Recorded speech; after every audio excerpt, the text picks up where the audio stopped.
Hey, hey, it's time to talk about how we can turn our monthly donors into larger givers or increase their monthly giving over time, and ways that we can kind of connect with people in order to ensure that we are giving them everything that they need and everything that they want as we kind of grow and expand on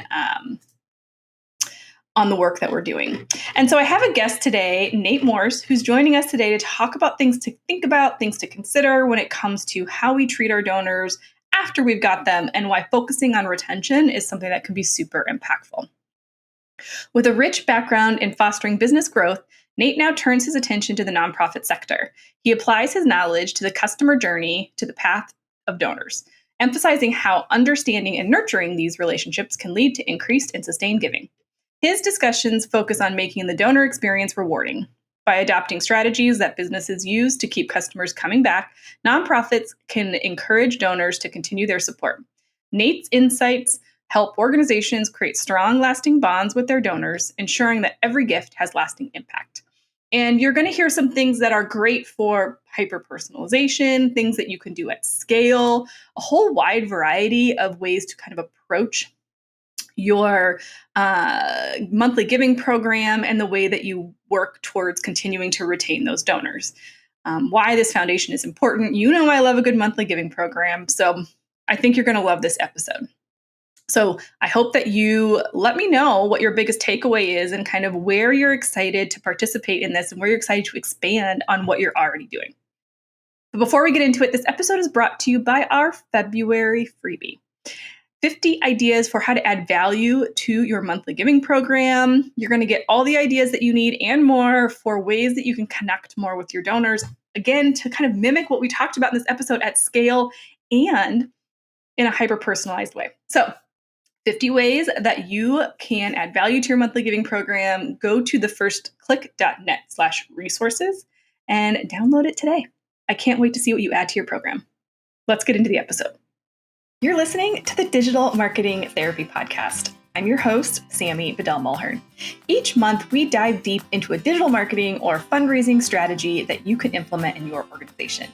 Each week, you'll hear from guest experts, nonprofits, and myself on best practices, tips, and resources to help you raise more money online and reach your organizational goals.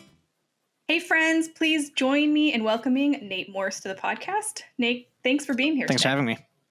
So we're talking about kind of donor experience, donor journey, kind of engaging with our donors, but it kind of begs the first question of, in your experience, and as you've kind of been working with nonprofits, why do we focus so heavily on just getting new donors instead of keeping the donors that we have?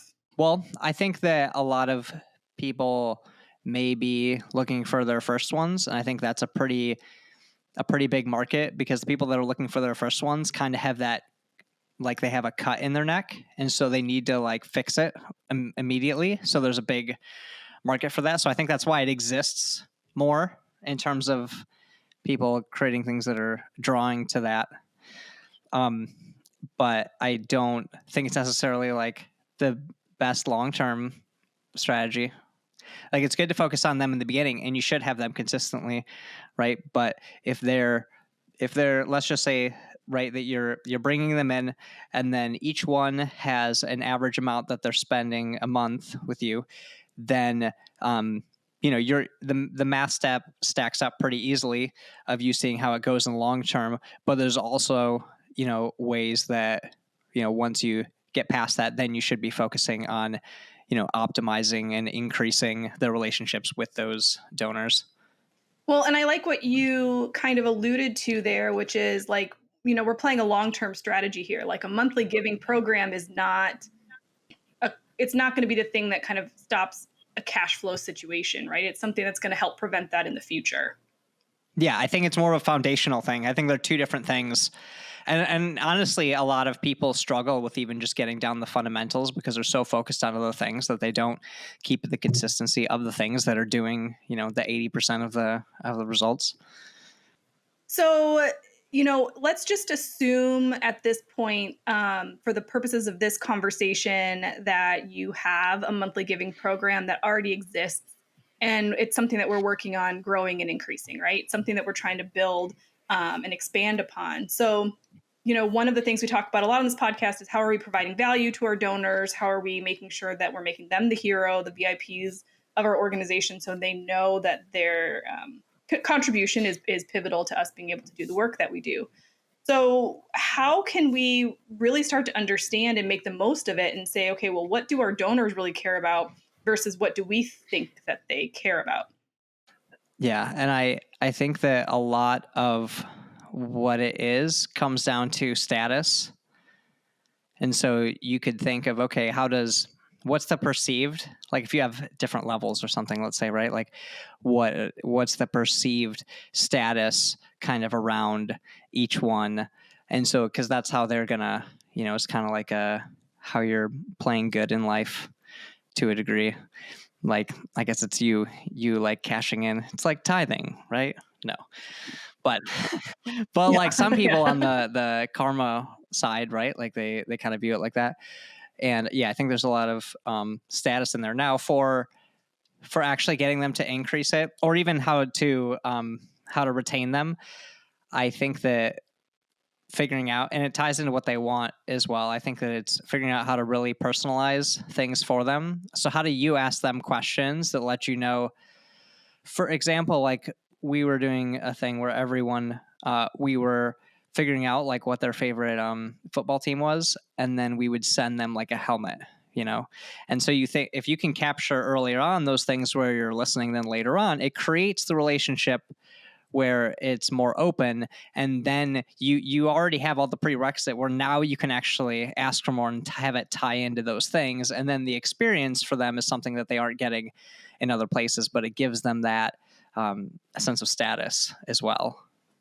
Right. So that experience makes them, it's something that not all donors are getting, only this group of donors. And so they have that kind of VIP status. And then when you go to ask for additional funds, it's like they've already been loved on and gotten that hyper personalization that it just kind of increases, would you say, increases the trust that they have with your organization and that they're doing right by the donor, but also doing right by the impact that they say they're going to do.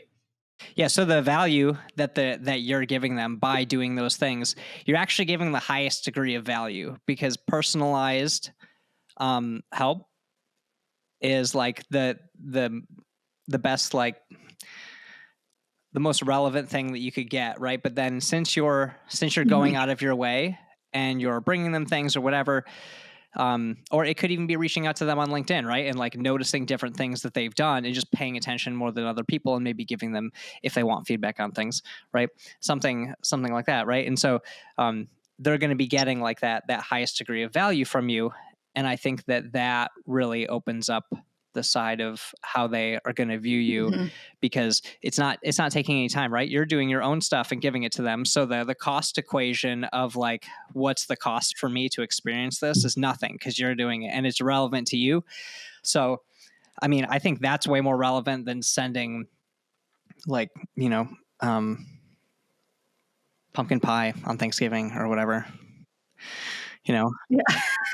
Right. Making it personal. What your organization does. There's a book actually called Blue Fishing, and it talks about where they use different ideas to like make it so that you're rememberable and whatnot. And so he would say things like, when you're looking through your mail, you're looking for the like letter that's handwritten. Like the more pristine it is, you actually don't want it, right?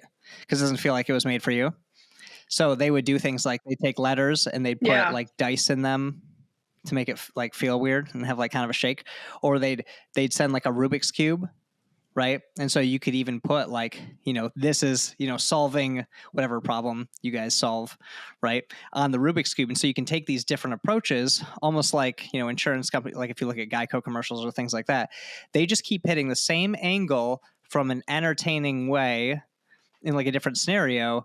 So it's building that familiarity with you and building an experience and associations with it, right? So then in the future, when you actually work with them, you have all of that subconsciously built. So that's like the long game. But again, getting clients or not getting clients, but like getting your first donors is, a bigger foundational focus that you need to have down. And so like if you don't have that part and you can't figure that part out, then that the whole other part that we're talking about where you're really paying attention to the journey, that is, it's not going to work. So you do have to focus on the first part. And I think a lot of people just struggle with that because what they do is then they get it and then they kind of get comfortable and then they don't think that they need to go and do more things. And then they wait for the cycle and then they'll want to go because they have their own goals, right? So they'll go like beyond it and then they'll kind of like wait and then they got to do it again. But if you can systematically have a long game, that's going to make everything go up on its own and not have to just continue the get traction, like repeated cycle. So I think that's why it's there. And I think people self-sabotage and hold themselves back from it, but may not be seeing it because of marketers and stuff pushing and saying that that's a priority because that's the relationship they're having, right? Just like you want your donors, the experiences that are going to you, right, are also trying to make you like bond with that. Well, and I love that you said that because I do think, sorry, my dog is loving like all the people my that are dog outside walking right now. Where are you? There's Max right there. It's Max right there. Yeah, nice. My dog's the best. Cute. Well, I know. I love that you're bringing this up because I also think that the beauty of a monthly giving campaign is it kind of fills that top of funnel for you to be able to continue to have just like filling the number of people that you have now that you can have conversations with about bigger gifts, because we've all been in that situation where all of a sudden like a grant, we don't get the grant that we've gotten for the last 5 years, or a corporate sponsor that we've relied on for 10 years drops out because they're not doing it anymore, whatever, like we have those big ticket things that all of a sudden fall out that we weren't expecting to.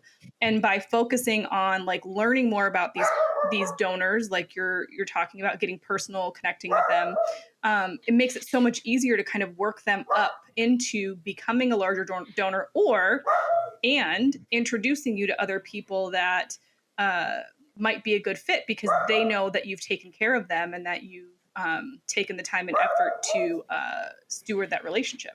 Yeah.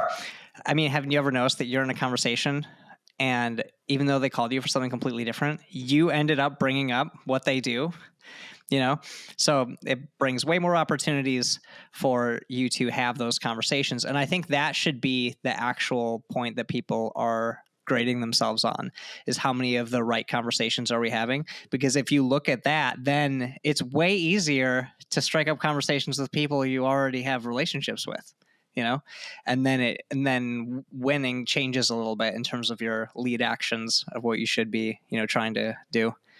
Yeah. So how can we kind of get out of the mindset of the individual monthly gift? Because I think a lot of times organizations don't want to create a monthly giving program because it just feels like a lot of work for lower or for not as much contribution, right?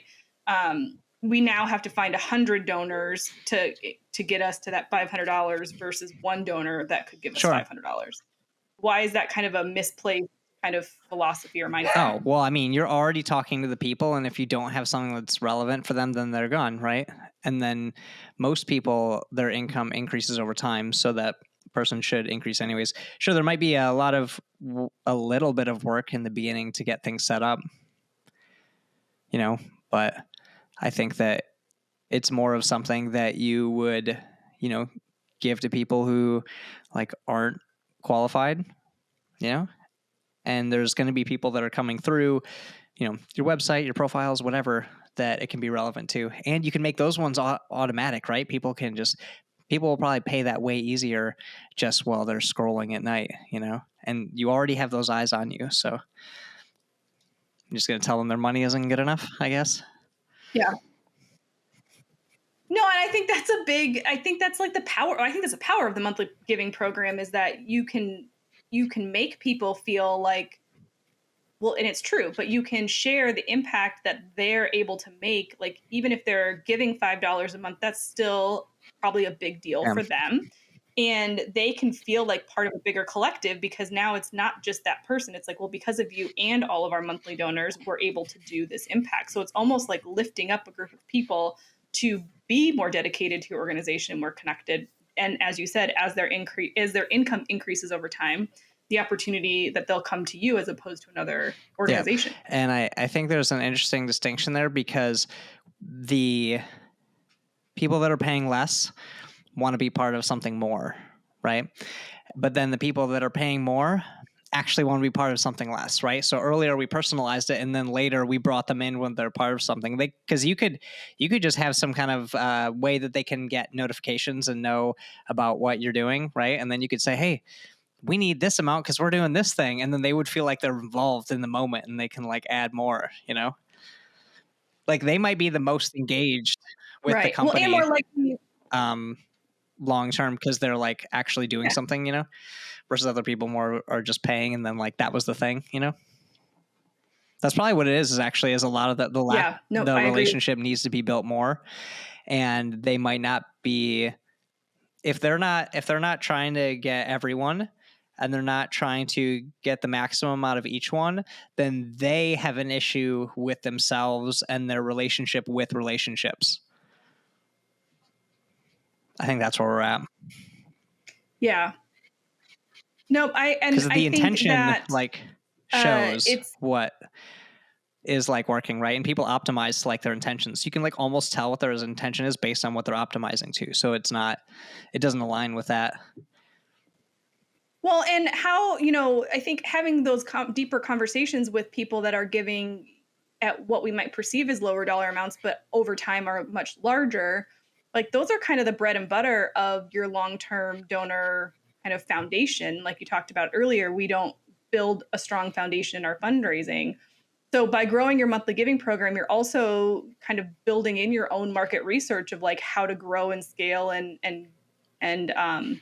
get more donors to join your cause. Yeah, that's a good point. You're basically building the machine to help you not have to rely on those individual.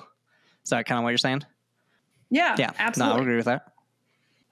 Yeah. Okay, so what else for you is something that kind of excites you about kind of retaining donors and why this is a game changer for organizations if they do it correctly? Well, I deal mostly with LinkedIn stuff. And so something that I really like is when they will use events, and that will, if you set it up in the right way, then that will make it so that the donors are bringing other people. Like, let's say if they're like, boom, you get 2 people, you get to bring something like that, right? And then you can bring more people just from that. And so you can have like smaller scaled versions of that on LinkedIn digitally. So, I think that helps. But instead of just making it for new people, make ones that are for your current donors, and then invite them, but then have them invite other people. So I think that's. So it might be like a gated event that's only for like your monthly donors, for example, but because they're in your community, they get the opportunity to be the hero and invite some of their friends, and then you share it on like a public platform like LinkedIn. And that needs to be, but the event needs to be like super awesome, where when they're done, they're like, I want to go again. So that the events start doing and start having their own momentum and pull. But that can, that can extend even further. That's just like one asset within it, right? Because you could even have on your profile some of the things that you went over in those events and have them as like lead magnets or something like that, and then have nurture sequence to actually get people bought in on what you're doing, and start more of those right conversations. Well, I think that's super smart because you're allowing people to come into your network, and even if they're not ready to pull the trigger at that first event, it's super easy for them to stay connected and learn more and continue to be nurtured. And everything you just shared doesn't require extra work per person, right? So if you have 5 people that show up to your event, or you have 500 people, it's very scalable. Say that again. It's gonna be the same amount of work. For online, yeah, definitely. Well, because definitely online. I thought you were saying in person, and I was like, I don't know. Oh no, not in person. Yeah, online for sure. It's much more scalable, and you can do so much today versus before. Everything was just like, door knocking and cold calling and stuff like that. Yeah. So the last thing I kind of want to talk about is kind of this, and there's been lots of conversations about this in the last few weeks on the podcast, but kind of your thoughts on, like, you've already mentioned a couple of things, like you sent football helmets to donors based off of their preference and kind of personalization. What is your take on kind of this buttoned up, we have to be super formal, professional approach versus like letting our personality shine, especially with regards to our monthly giving programs, to kind of deepen that personal connection? Yeah, that makes sense. It definitely depends on who you are working with. I think that it's pretty much everything, if you can't tell, is about being as relevant as possible to the person. So I think that like supersedes everything. But I think that we are in a phase where so I think what happened is that like the agriculture age ended, industrial age came in, and then that's when people went to move into the cities, right? And then everybody like wanted to compete on the level of being professional. And then I think right now what we're getting is a like circle back with the internet in a lot of regards. And so I think that the competitive route now is how do you add your own kind of personal kind of touch in it so that they can see like the uniqueness of you, because that's like kind of the most unique thing that you have, right? So where's that balance of expressing it? Because now so when you look at someone and they're just super professional on it, a lot of the time it feels like cookie cutter, right? Like there's not really any of them. They just like copied and pasted something they saw online and just tried to like be that. And that doesn't stick out because that's now the baseline. Before, I think that wasn't the baseline, but I think now the pendulum is swinging backwards. Yeah.